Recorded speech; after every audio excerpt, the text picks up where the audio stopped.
Psychological test Edogawa Rampo.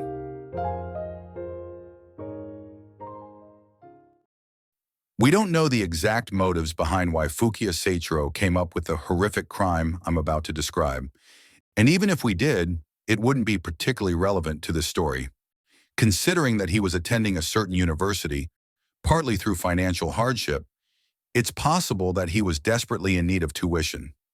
He was a rare genius and a highly studious man, so he undoubtedly regretted having to spend his time doing menial side jobs to earn tuition, preventing him from fully devoting himself to reading and contemplation. But is such a simple reason enough to drive a human being to such a grave crime? Perhaps he was just born evil, and it may not have been solely due to insufficient funds for education, but rather an inability to curb various other desires. Regardless, it's been 6 months since he came up with the idea. During that time, he wavered and thought long and hard, and finally decided to go through with it. One day, by chance, he became close to his classmate, Saito Isamu. That's how it all started. At first, of course, he had no ulterior motives. But somewhere along the way, he began to approach Saito with a vague purpose in mind. And as he got closer, that vague purpose gradually became clearer.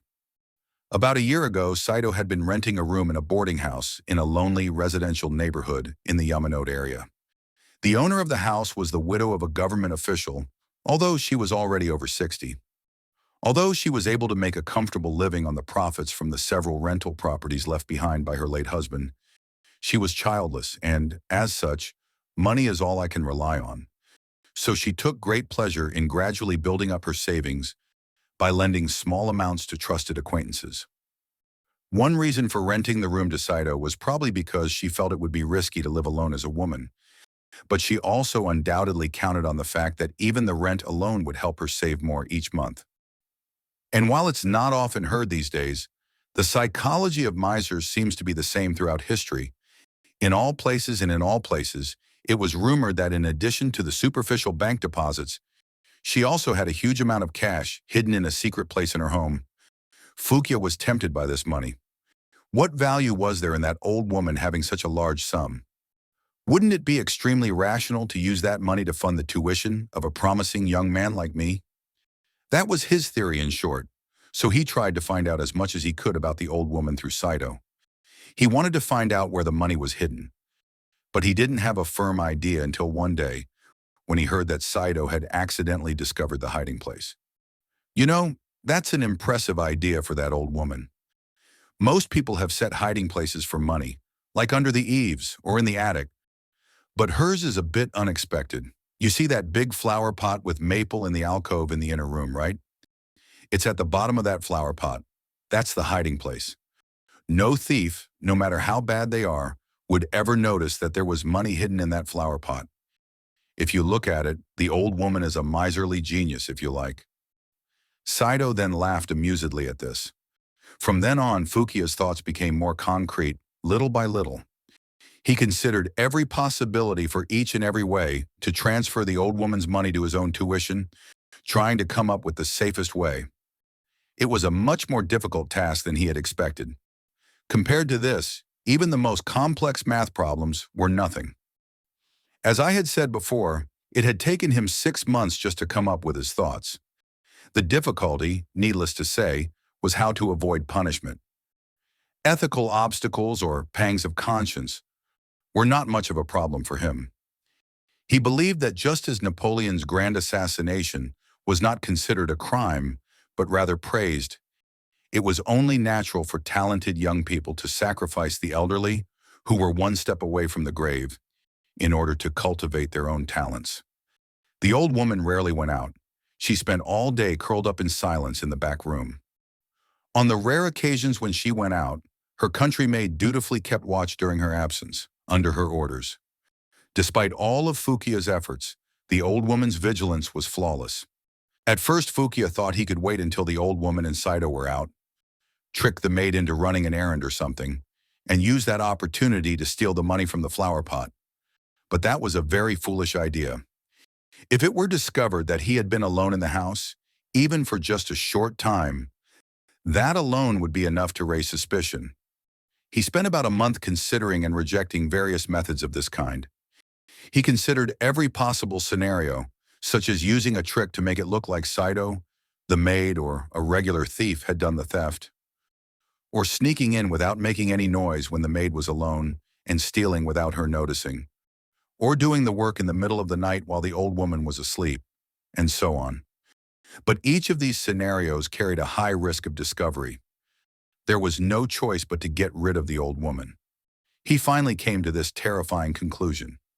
He didn't know exactly how much money the old woman had, but considering all factors, it didn't seem like a significant amount worth risking murder to get so attached to. Wouldn't it be far too cruel to kill an innocent person for such a small amount of money? But even if it wasn't a significant amount by society's standards, it would still be satisfying for poor Fukiya. Moreover, in his thinking, the issue was not the size of the amount of money, but simply making the crime absolutely impossible to discover. To achieve this, he was willing to make any great sacrifice. At first glance, murder seems many times more dangerous than simple theft. But that is merely an illusion. Indeed, if it is a job done with the expectation of being discovered, then murder is undoubtedly the most dangerous of all crimes. However, if we consider the difficulty of discovery rather than the severity of the crime as a guideline, then in some cases, such as in the case of Fukiya, theft may actually be a more dangerous job. In contrast, the method of killing the discoverer of the crime is cruel, but requires no worry. Since ancient times, great villains have killed people without a second thought. Perhaps it is this boldness in murder that has kept them from being caught. So if he were to defeat the old woman, would it be safe to do so? After confronting this problem, Fukiya thought it over for several months. How did his idea develop over that long period? The reader will find out as the story progresses, so I won't go into detail here. But in any case, after a level of analysis and synthesis that was so thorough and detailed that it was beyond the imagination of the average person, he came up with an absolutely safe method that left not a single detail unturned.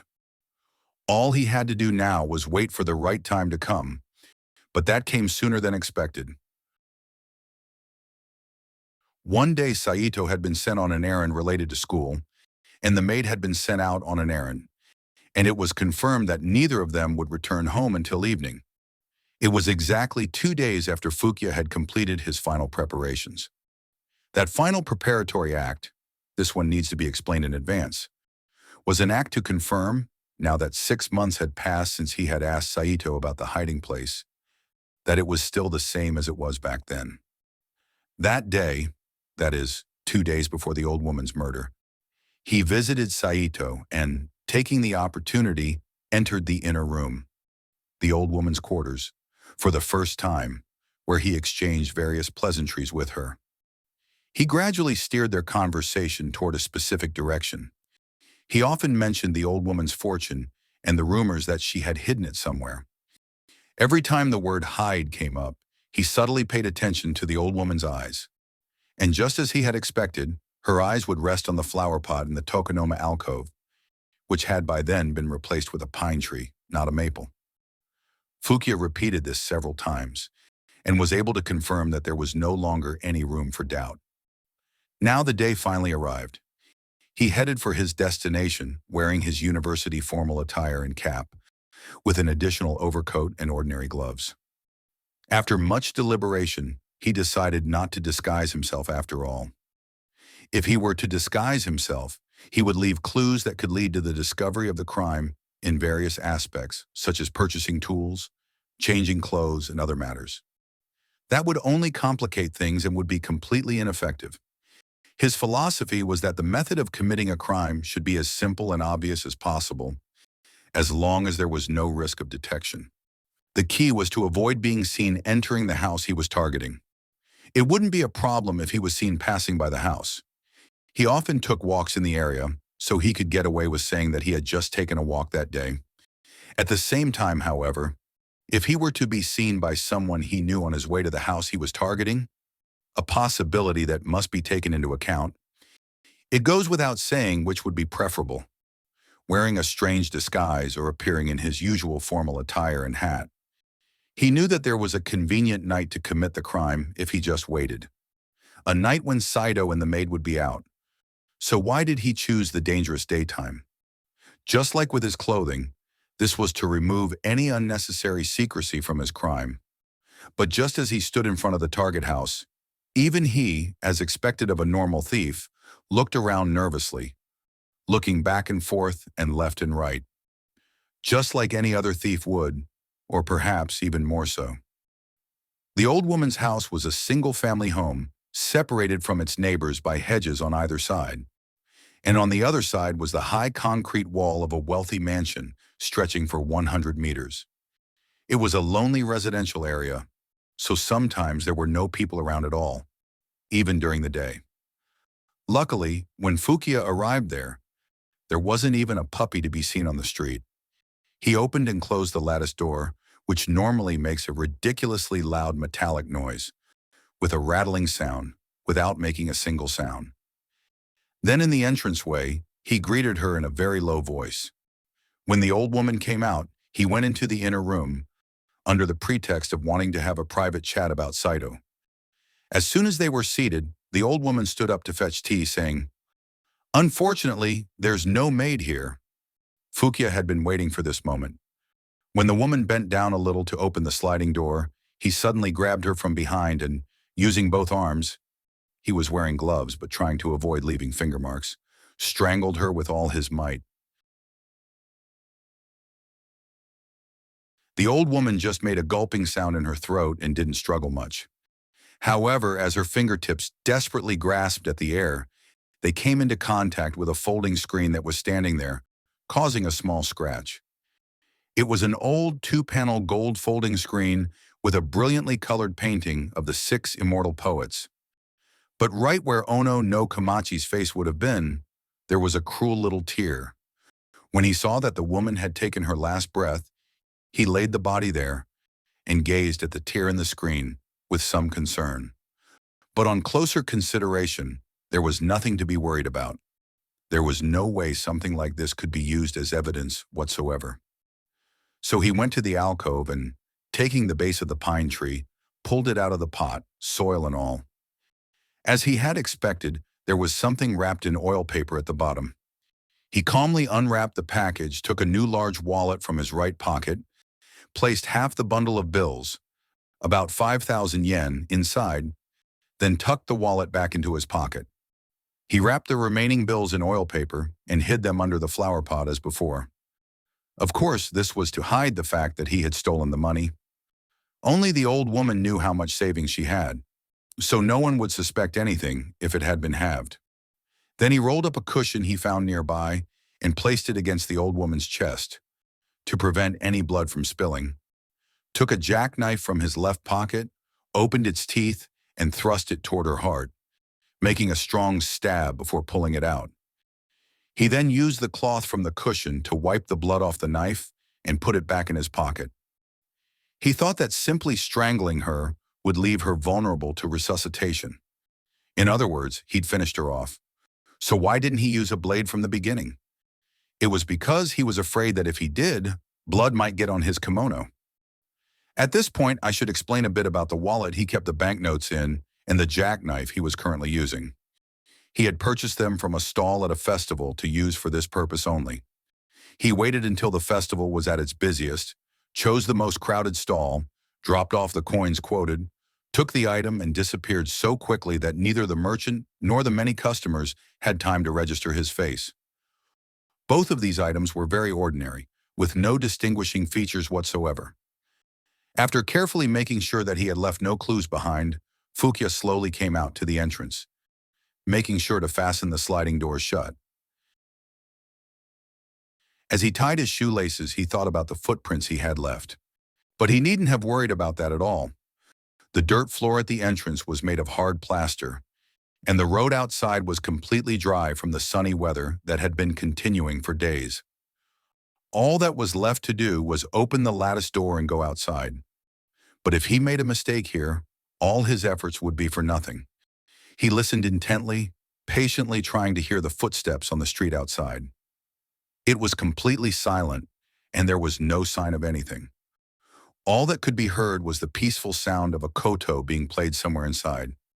He took a bold step and quietly opened the lattice door. Then casually, he stepped out onto the street, pretending to be a guest who had just said goodbye. As expected, there was no one there. Every street in the area was a lonely residential area. About 400 or 500 meters from the old woman's house, an old stone wall of some kind of shrine stretched out facing the road. After making sure that no one was looking, Fukia dropped the murder weapon, a jackknife, and his blood-stained gloves through a gap in the stone wall. He then strolled toward a small park nearby, a place he always stopped off at on his walks. He sat on a park bench and spent a long time watching the children playing on the swings, a very peaceful expression on his face. On his way back, he stopped by the police station. And then, "I just found this wallet a while ago. It seems to have quite a lot of stuff in it, so I came to report it to the police." He answered the officer's questions, telling him the place and time he picked it up, which of course were possible but false, his address and name. He then received a receipt-like piece of paper with his name, amount, and other information written on it. He understood that this was a very roundabout method, but it was the safest option. The old woman's money, with no one knowing that half of it had been lost, was still in its original place, so there was no way the owner of the wallet would ever be found. It would undoubtedly be in Fukia's hands in a year's time, and he could use it however he wanted, without any regard for anyone. He had thought it through carefully before deciding on this method. If he were to hide it somewhere, there was no guarantee that someone else might steal it by chance. It goes without saying that keeping it for himself is a dangerous thing. Not only that, with this method, there was no need to worry even if the old woman had written down the number on the note. Even Buddha wouldn't know that someone would turn their stolen goods into the police, he muttered to himself, stifling a laugh. The next day, Fukia woke from a sound sleep like usual in his boarding house room.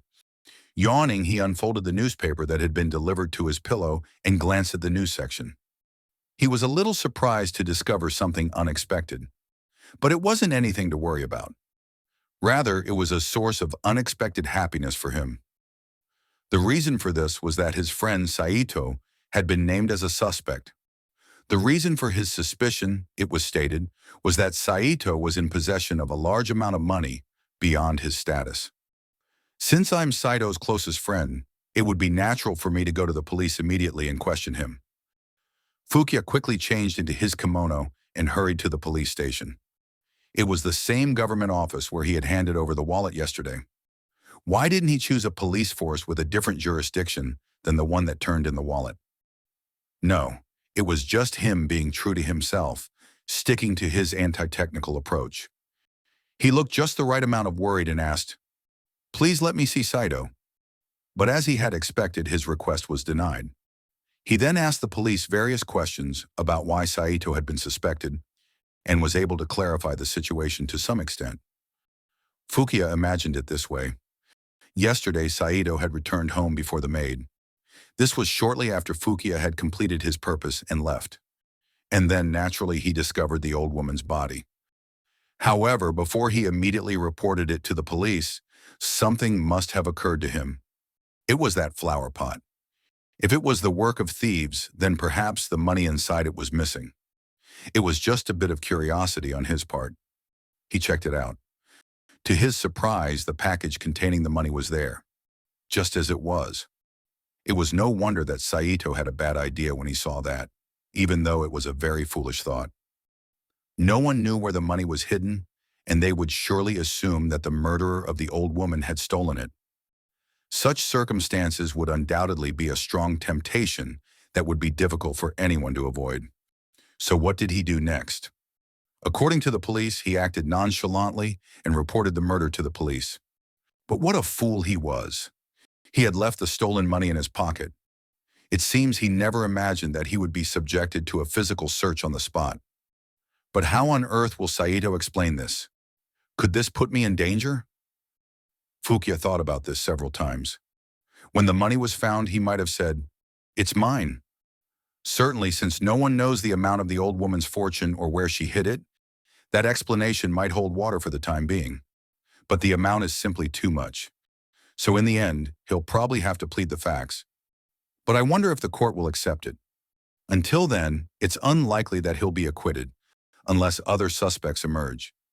If all goes well, he might be charged with murder.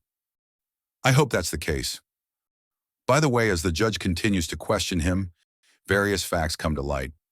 For example, he told me about the hiding place of the money after he discovered it, that I had entered the old woman's room 2 days before the murder and had a long conversation with her, and furthermore, that I was poor and was having trouble paying for my own education. However, all of this was something that Fukuya had already considered before coming up with this plan. And no matter how hard he thought about it, it was impossible to imagine that Saito could reveal any more incriminating facts about Fukuya. After returning from the police station, Fukuya had a belated breakfast. He recounted the incident to the maid who brought him his food and headed to school as usual. Rumors about Saito were the talk of the school. He was half proud to be the center of attention. Now, readers, those of you who are familiar with the nature of detective novels will know very well that a story never ends here. And that is certainly true. In fact, what has been said up to this point is merely the premise of this story, and what the author really wants you to read is what comes next. In other words, the story of how Fukuya's well-planned crime was discovered. The investigating judge in charge of this case was the famous Mr. Kasumori. He was not only a great judge in the ordinary sense, but was all the more famous for possessing certain rather eccentric skill. That was, he was a kind of psychologist, and when cases proved impossible to resolve using conventional methods, he would ultimately utilize his extensive psychological knowledge, which often proved effective. Though he was young and had a short career, he was a brilliant man, far too talented for a district court investigating judge. Everyone thought that the recent murder of an elderly woman would be solved easily in Judge Kasumori's hands. Kasumori himself thought the same way. As usual, he intended to thoroughly investigate this case in the preliminary hearing court and then handle it so that there would be no remaining trouble when it came to the trial. However, as the investigation progressed, the complexity of the case gradually became apparent. The police and others simply insisted that Saito Isamu was guilty. Judge Kasumori, too, acknowledged that there was some merit to this argument. After all, everyone who had shown any sign of having frequented the old woman's house during her lifetime, whether they were her debtors, tenants, or mere acquaintances, was summoned and thoroughly questioned, and not a single one was suspected. Fukuya Seichiro, of course, was one of them. Since no other suspects emerged, the only option was to conclude that Saito Isamu, the most likely suspect, was the culprit. Not only that, but what worked most against Saito was that he was naturally timid, and he was so intimidated by the atmosphere in the courtroom that he was unable to respond clearly during questioning. In his excitement, he often retracted previous statements, forgotten things he should have known, and made allegations that were obviously unfavorable. The more he panicked, the more suspicions he deepened. This was because he had the weakness of having stolen money from an old woman, and if it hadn't been for that, Saito was a very intelligent man and would never have made such a poor statement, no matter how timid he may have been. So his position was actually one to be sympathized with. But when it came to recognizing Saito as the murderer, Kasumori wasn't sure. There was only suspicion. Of course, Saito himself hadn't confessed, and there was no other solid evidence. And so, a month had passed since the incident. The preliminary investigation had still not concluded. The judge was beginning to get a little impatient. Just then, he received an encouraging report from the police chief in charge of the old woman's murder. On the day of the incident, a wallet containing 5,000 yen was found in town not far from the old woman's house.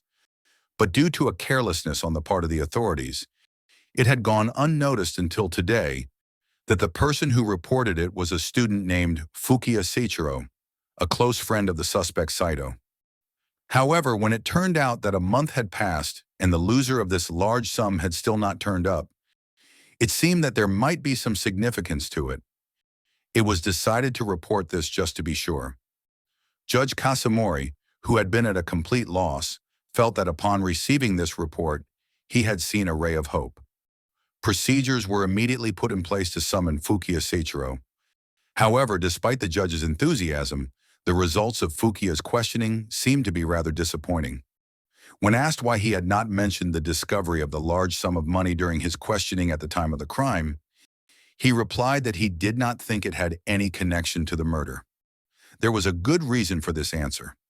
The old woman's assets had been discovered inside Saito's belly warmer, so who would have imagined that other money, especially money that had been lost in the street, might have been part of the old woman's fortune? But was this really a coincidence? Could it really be a coincidence that this large sum of money was found on the day of the crime, not far from the scene, and by a man who was a close friend of the prime suspect, who, according to Saito's claim, also knew where the flower pot was hidden? The judge struggled to find some meaning in this. What disappointed him most was that the old woman had not written down the numbers on the bills.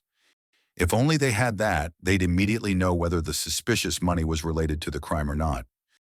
If only I could grasp one solid clue, no matter how small, the judge thought, pouring all his talent into the task. Interrogations at the scene were repeated countless times. The old woman's family relationships were also thoroughly investigated. But nothing came of it, and so another half-month passed in vain. The judge considered there was only one possibility.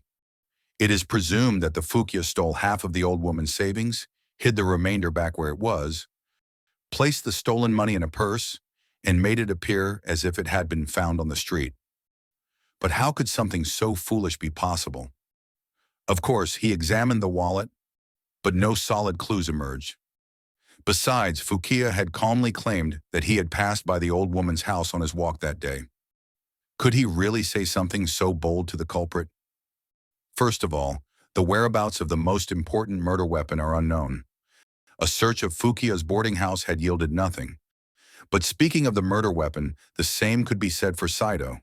So who should he suspect? There was no solid evidence. As the police chief and others say, if we suspect Saito, he appears to be the culprit. But then again, it's not impossible to doubt Fukiya as well. What was clear, however, was that after all the searches over the past month and a half, not a single suspect had emerged aside from those two. Having exhausted all options, Judge Kasamori decided it was time to use his trump card. He decided to administer the psychological tests he had often used with success to the two suspects. When Fukiya Seichiro was summoned for the first time, 2 or 3 days after the murders, he learned that the investigating judge in charge would be Mr. Kasamori, a well-known psychologist. And he, who hadn't anticipated this, was not a little flustered. He hadn't imagined that psychological tests like this were even conducted in Japan. From various books, he knew all too well what psychological testing was.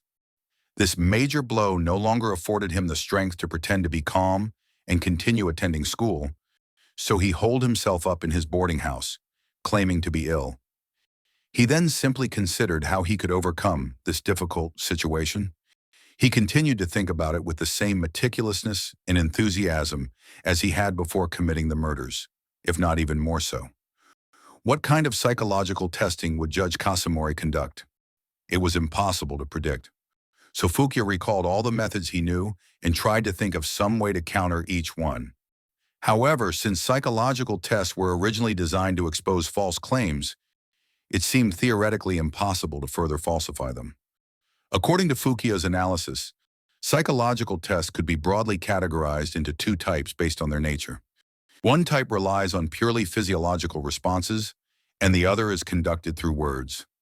The former method involves the examiner asking various crime-related questions and recording the subject's subtle physical reactions with appropriate equipment, in an attempt to grasp a truth that would never be known through ordinary interrogation. This method is based on the theory that even if a person lies with words or facial expressions, they cannot hide the excitement of their nerves, and that this manifests itself as subtle physical symptoms. Therefore, one method for doing this is to use an automatograph or similar device to detect subtle hand movements. There was a method for checking the movement of the eyeballs using a certain device. a method for measuring the depth and speed of breathing using a pneumograph, a method for measuring the speed and depth of pulse using a sphygmograph, a method for measuring the volume of blood in the limbs using a plethysmograph, a method for detecting slight sweating in the palms using a galvanometer. There was also the method of lightly tapping the knee joint to see the degree of muscle contraction that occurs, and many other similar methods. For example, if someone suddenly asks him, "You're the one who killed the old woman, aren't you?" He is confident enough to calmly reply, "What evidence do you have to say that?" But what if, at that moment, his pulse were to speed up or his breathing to become unnaturally heavy? Is it absolutely impossible to prevent this? He imagined various scenarios and conducted experiments in his mind. However, strangely enough, the questions he posed himself, no matter how risky or sudden the thought, did not seem to cause any physical changes. Of course, since he had no tools to measure subtle changes, he couldn't say for sure. But as long as he couldn't sense any nervous arousal, there shouldn't have been any resulting physical changes. And so, as he continued to conduct various experiments and make speculations, Fukia suddenly came up with a thought. He wondered if practice hindered the effectiveness of psychological tests. In other words, perhaps the nervous system's reaction to the same question might be weaker the second time than the first, and the third time than the second. In other words, we get used to it. This is quite possible, as can be seen by considering various other cases. The lack of response to one's own questions ultimately boils down to the same logic. Even before the question is posed, it is already anticipated. So he looked up every single one of the tens of thousands of words in the dictionary and wrote down every word that even remotely looked like it might be asked about. He then spent a week practicing his nerves against it. Next is the method of testing through words. There is no need to fear this either. In fact, precisely because it involves words, it is easier to deceive. There are various ways to do this, but the most common is the same method psychoanalysts use when examining patients. Association diagnosis. Read aloud a number of ordinary words such as shoji, paper screen, desk, ink, and pen, one after the other, and have the patient speak as quickly as possible, without thinking for a moment, the words they associate with those words. For example, shoji might be associated with various words such as window, threshold, paper, or door. But any one word is acceptable. The subject says whichever word comes to mind at that moment. Then among these meaningless words, you can unobtrusively mix in words related to crime, like knife, blood, money, or wallet, and see what associations they produce. First, the most thoughtless person might, in the case of the old woman murder, accidentally answer money when asked about the word flower pot. This is because stealing money from the bottom of the flower pot is the most memorable thing they can remember. Then he would be confessing to the charges. However, a more thoughtful person, even if the word money comes to mind, would suppress it and answer, for example, ceramics. There are two ways to counter this kind of deception. One is to wait a short time and then repeat the words you've already tested once more. Then, while the spontaneous answer will often be consistent, a deliberate answer will almost certainly be different from the first time. For example, when asked flower pot, the first person might answer ceramics, and the second time, soil. Another method is to use a device to accurately record the time between asking a question and receiving an answer.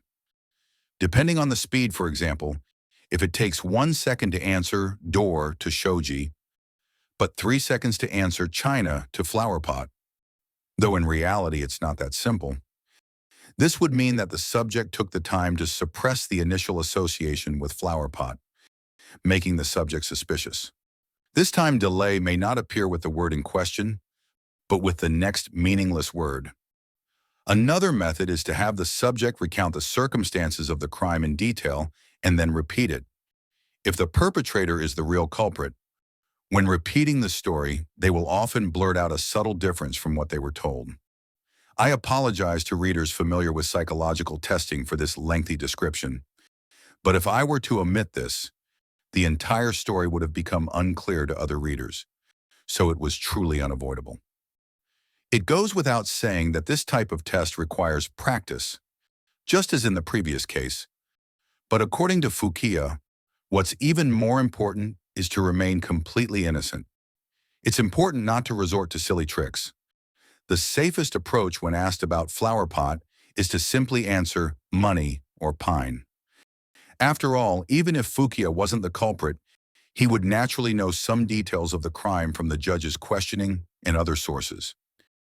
And since the fact that there was gold at the bottom of the flower pot is undoubtedly his most recent and most serious impression, it's only natural that associations would work in this way.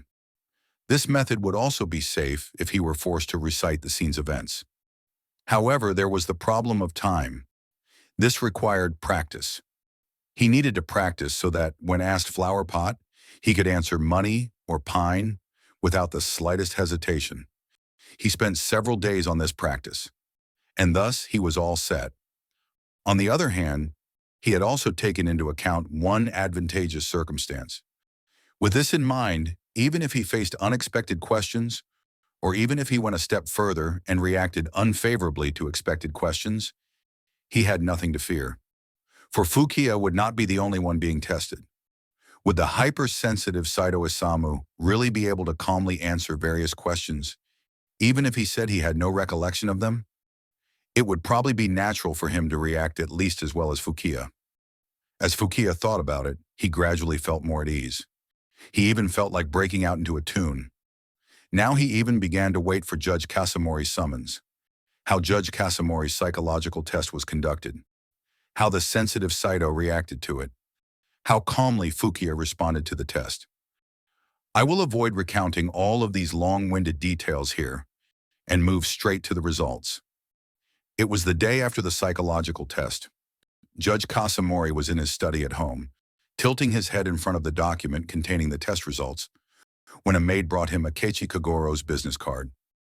Those who have read The Murder on D Hill will have some idea of what kind of man Akechi Kagoro was. He would later demonstrate his rare talents, often in difficult criminal cases, and was highly regarded not only by experts, but also by the general public. He had also become close with Kasamori after a certain incident. Led by a maid, Akechi's smiling face appeared in the judge's study. This story took place several years after the D Hill murder case, and he was no longer the student he once was. "You're quite diligent," Akechi said, peering at the judge's desk. "Oh, this time I'm completely at a loss," the judge responded, turning to face his visitor. "The case of the old woman's murder, right? How did the psychological test go?" Since the incident, Akechi had met with Judge Kasamori on several occasions to hear the details. "Well, the results are obvious," said the judge, "but somehow I just can't accept it. Yesterday we conducted a pulse rate test and an association diagnosis, and Fukiya barely reacted at all. To be honest, there were some suspicious parts to his pulse rate, but compared to Saito's, it was so slight that it wasn't even an issue. Look at this. Here are the questions and the pulse rate record. Saito's reaction is truly remarkable, isn't it? It's the same with the association test. You can see this by looking at the reaction time to the stimulus word flower pot. Fukiya took even less time to answer than the other meaningless words, but it took Saito.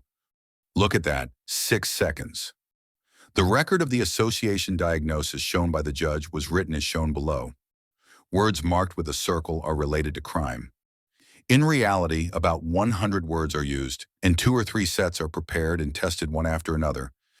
But the table on the right has been simplified for ease of understanding. See, isn't it very clear? The judge waited for Akechi to look over the record before continuing. As you can see from this, Saito is deliberately manipulating things in many ways. The most obvious thing is his slow reaction time, which affects not only the word in question, but also the word immediately following it, and even the word after that. He also makes some pretty far-fetched associations, like saying iron for money and horse for steel. The reason it took him the longest for flower pot was probably because he had to work hard to suppress the 2 associations of money and pine. In contrast, Fukiya's response was completely natural. He calmly and quickly responded, with associations like pine tree for flower pot, hide for oil paper, and murder for crime, all of which would be associations he would have to hide as much as possible if he were the culprit. If he were a murderer and responded like this, he must be a very stupid child. But in reality, he's a university student and quite a brilliant student. You could take it that way, I guess, Akechi interjected meaningfully.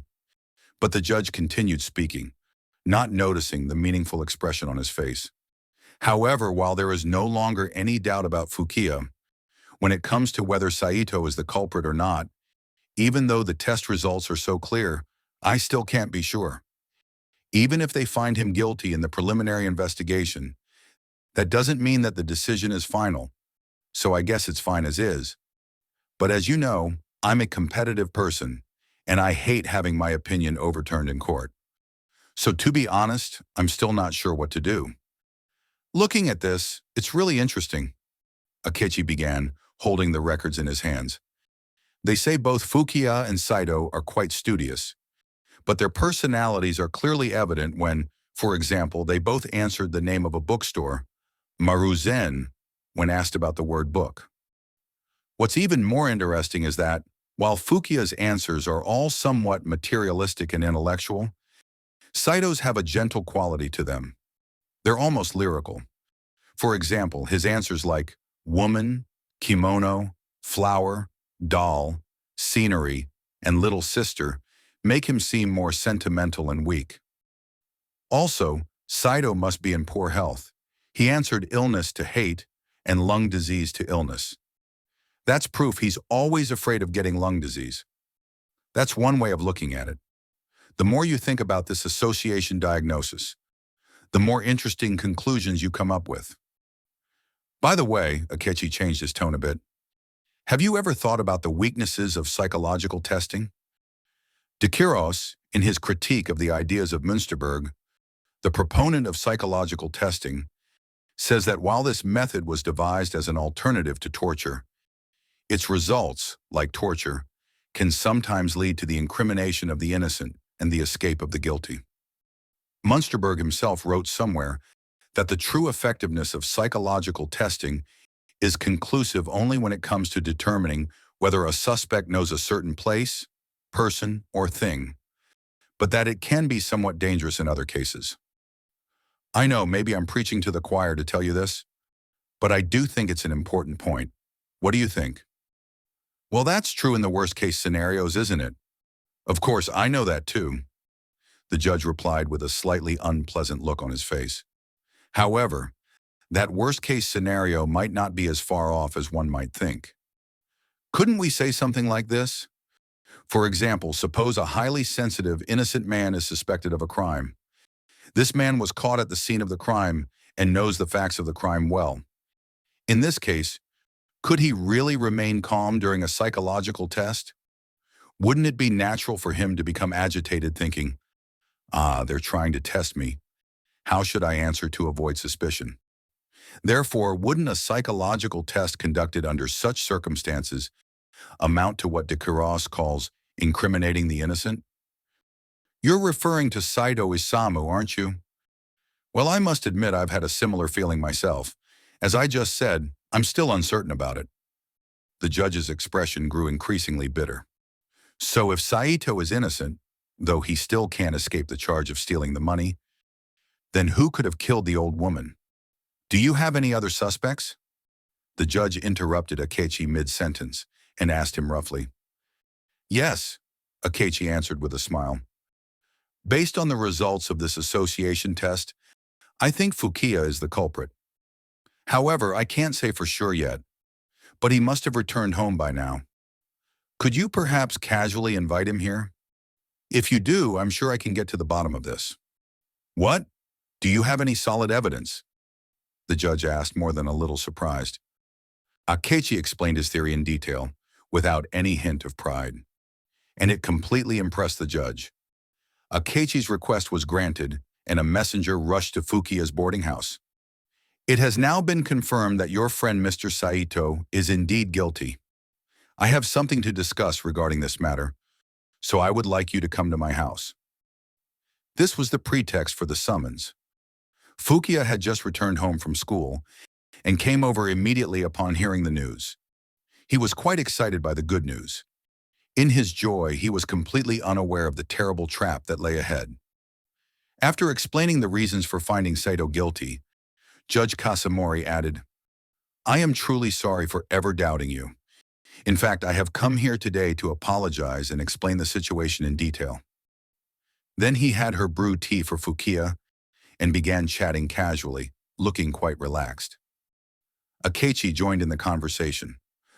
The judge introduced Akechi as a lawyer he knew, who had been asked by the heirs to the deceased woman's estate to collect loans and other debts. Of course, this was half a lie, but it was true that as a result of a family meeting, the woman's nephew had come from the countryside to inherit the estate. The three of them talked about various topics, including the rumors about Saito. Fukia, completely at ease, was the most eloquent talker. As they were talking, time passed and dust began to fall outside the window. Fukia suddenly noticed this and began getting ready to leave. "Well, I'll be off now. Is there anything else I can help you with?" "Oh, I almost forgot," Akechi said cheerfully. "Oh, it's nothing special, I know. While I'm at it, I'd like to mention, do you know, there was a double gold folding screen in the room where the murder took place, and it has been causing some trouble because it was slightly damaged. The screen did not belong to the old woman. It was something that she had held as collateral for a loan, and the owner is demanding compensation, as the damage must have occurred during the murder.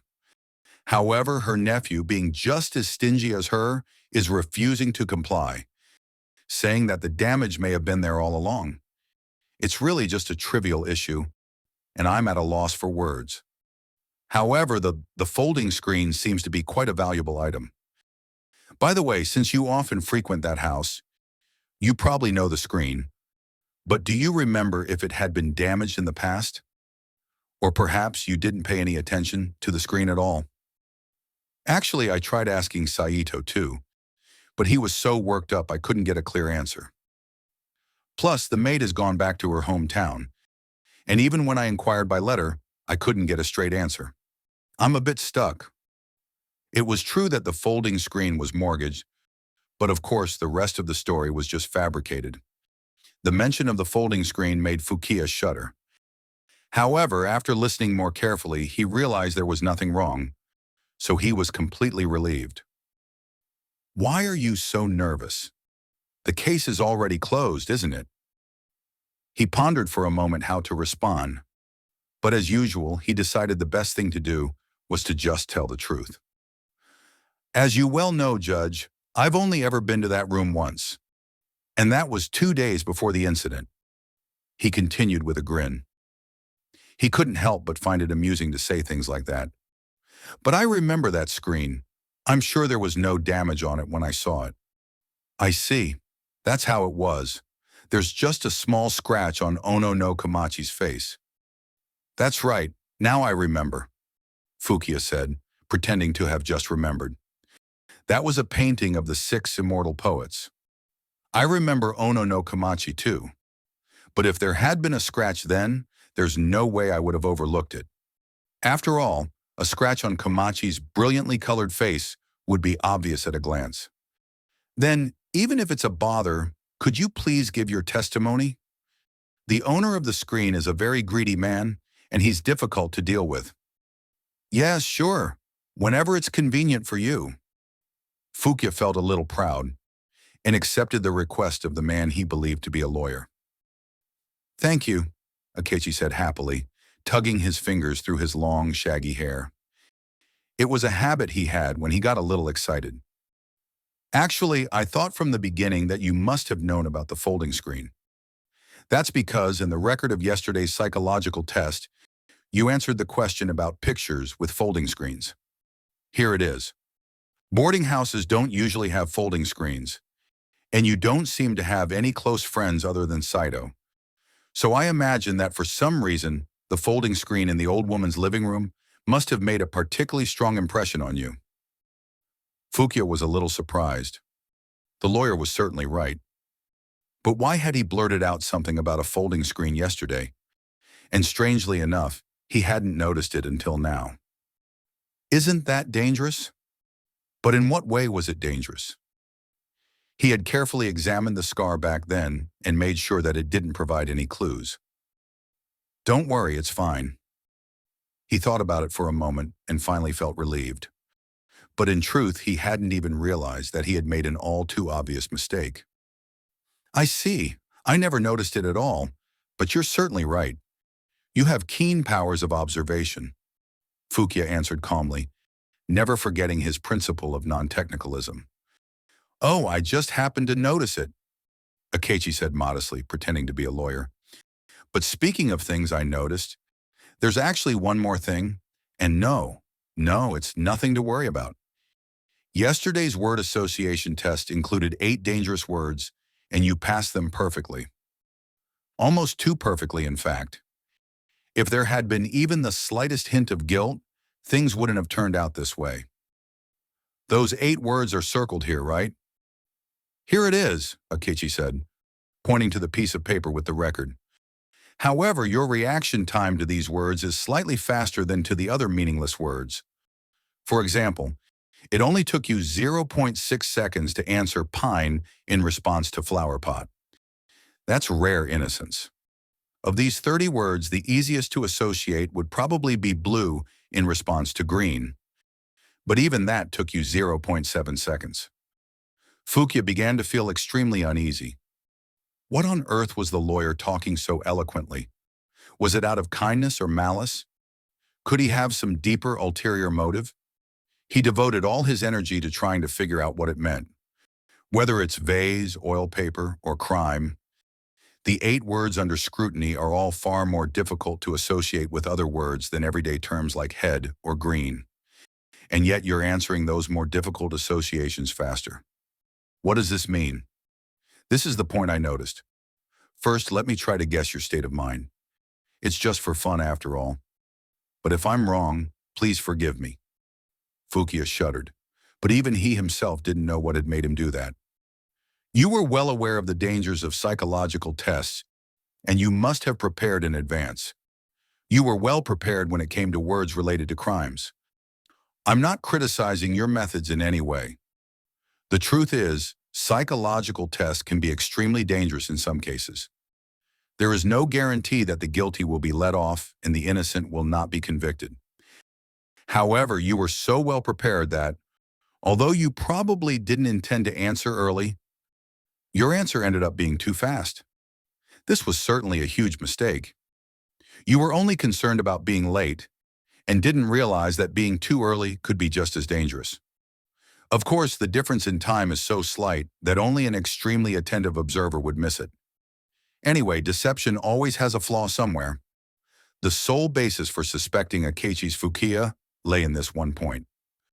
But why did you answer with words like money, murderer, and hide, words that would easily arouse suspicion? It goes without saying. That's your innocent side. If you were the culprit, you would never answer hide when asked about oil paper. The fact that you can calmly answer with such dangerous words is proof that you have nothing to be ashamed of. Isn't that right? Fukia stared intently into the speaker's eyes. For some reason, he couldn't look away. The muscles from his nose to his mouth stiffened, and it felt as if he couldn't laugh, cry, show surprise, or show any other facial expression. Of course, he couldn't speak. If he had forced himself to speak, it would undoubtedly have immediately turned into a shriek of terror. This innocence, that is, the fact that you don't resort to tricks, is a striking characteristic of you. I knew that, which is why I asked that question. Don't you understand? I'm talking about that folding screen. I had no doubt that you would answer innocently and honestly, and that's exactly what happened. By the way, Mr. Casamori, I'd like to ask you, when was the folding screen in question brought to that old woman's house? Akechi feigned ignorance and asked the judge. It was the day before the crime. That is, the 4th of last month. The day before? Is that really true? Isn't that strange? Mr. Fukia, you just said so clearly that you saw it in that room 2 days before the crime. That is, on the 3rd. If neither of you is wrong, that's a pretty ridiculous story. Mr. Fukia must be mistaken, the judge said with a grin. It is clearly understood that until the evening of the 4th, that folding screen was in the possession of its true owner. Akechi observed Fukia's expression with deep interest. It was strangely crumbling, like the face of a little girl about to burst into tears. This was the trap Akechi had planned from the beginning. He had learned from the judge that the screen had not been at the old woman's house 2 days before the crime. This is quite a problem, Akechi said in a very troubled voice. This is a huge, irreparable blunder. How can you claim to have seen something you never saw? You haven't been to that house even once since 2 days before the incident, have you? The fact that you remembered the picture of the 6 immortal poets was particularly fatal. You probably tried to tell the truth, but ended up lying. Isn't that right? When you entered that room 2 days before the incident, did you pay any attention to whether there was a folding screen there or not? Of course you didn't. In fact, it had nothing to do with your plan. And even if there was a folding screen, as you know, it was old and dull in color and didn't stand out particularly among the other items there. So it's perfectly natural that you thought the folding screen you saw there on the day of the incident must have been there in the same way 2 days earlier. Besides, I asked you in a way that would lead you to think that. It's a kind of illusion, but if you think about it, it's something that happens all the time. But if you were an ordinary criminal, you would never have answered the way you did. They think that as long as they hide everything, it's fine. But what was good for me was that you had a mind 10 or even 20 times sharper than the average judge or criminal. In other words, you believe that, as long as it didn't touch on any critical points, it would be safer to speak as openly as possible. That's a way of going behind the behind, isn't it? So I went even further behind the behind myself. You probably never imagined that a lawyer unrelated to this case would be setting a trap to get you to confess, did you? Ha ha ha ha. Fukia's face was pale, and sweat was dripping down his forehead, and he remained completely silent. At this point, he realized that the more he tried to explain himself, the more he would reveal himself. Because he was so intelligent, he was well aware of how eloquent his slip of the tongue had been. Strangely enough, various events from his childhood flashed through his mind, like a slideshow. A long silence followed. "Can you hear that?" Akechi asked after a while. "Look, you can hear the sound of a pen moving. That's it. Someone in the next room has been taking notes of our conversation.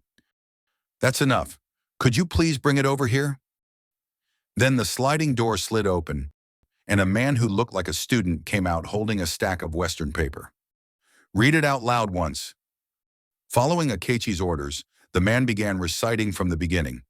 "So, Mr. Fukia, would you please sign this and put your thumbprint on it? You're not going to say no, are you? After all, I just promised you I'd testify about the folding screen at any time. Of course, you probably didn't imagine it would be this kind of testimony." Fukia was well aware that refusing to sign at this point would be pointless. He signed and stamped the document, also as an endorsement of Akechi's astonishing deduction. And now, with his head hanging low, like someone who has completely given up. "As I said earlier," Akechi finally explained, Münsterberg said that the true effectiveness of psychological tests is conclusive only when they test whether a suspect knows a certain place, person, or thing. In this case, that point is whether Fukia saw the folding screen. If we miss this point, 100 psychological tests would probably be useless.